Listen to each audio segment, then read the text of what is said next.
L'innovation participative et responsable pour RDF est importante puisque c'est un souhait managérial, c'est une volonté d'entraîner le plus grand nombre à faire profiter des bonnes idées que chacun peut avoir pour améliorer son quotidien, pour faire progresser son outil de travail.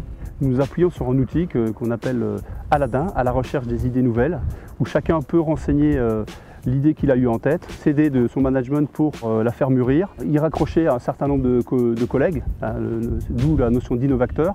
Et cette idée après va suivre un chemin, va être validée au niveau local, au niveau régional et puis éventuellement au niveau national. Il y a un agent sur 3 qui participe à la rédaction d'une idée, qui nous amène à un volume important d'idées qui vont avoir un rayonnement au-delà de l'unité. Et cette année-ci, nous avons déposé 2 brevets, comme celui que vous avez derrière vous.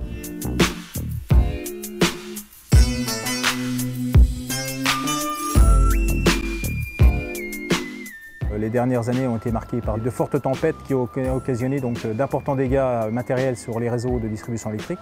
Donc c'est une remorque de moyens de télécommunication entièrement autonome.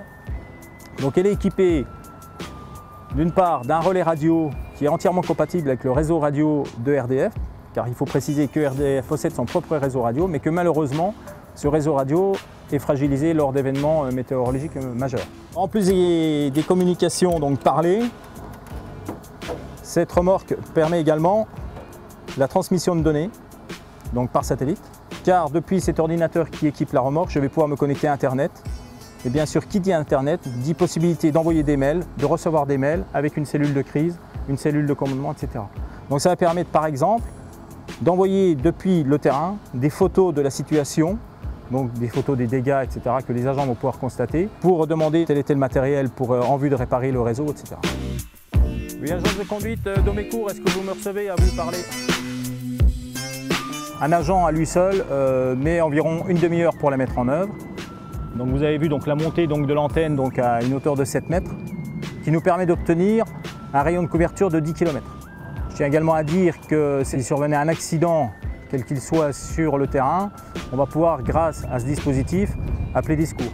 Chose qu'on ne pouvait pas faire auparavant parce qu'on n'avait aucun moyen de communication. Donc la remorque est équipée pour son fonctionnement d'une pile à combustible qui va nous permettre de garantir un fonctionnement de la remorque pendant 25 à 30 jours sans intervention humaine. Donc, contrairement à des solutions classiques d'alimentation de type groupe électrogène, la solution pile à combustible a d'énormes avantages, notamment d'être silencieuse, de ne rejeter dans l'environnement aucun gaz d'échappement.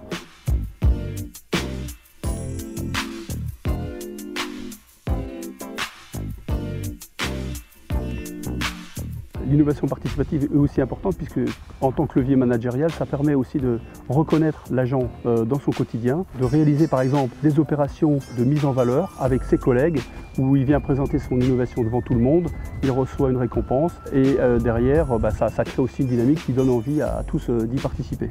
J'ai eu beau travailler avec des partenaires extérieurs, si je n'avais pas eu le soutien de mes hiérarchies, de toutes les personnes qui sont impliquées dans la démarche innovation, je n'aurais pas pu mener à bien cette idée. Je pense que là, c'est la plus belle récompense qu'on puisse apporter à un innovateur, c'est de lui dire ton idée elle est géniale et on va y mettre ce qu'il faut et on va faire en sorte qu'elle soit déployée.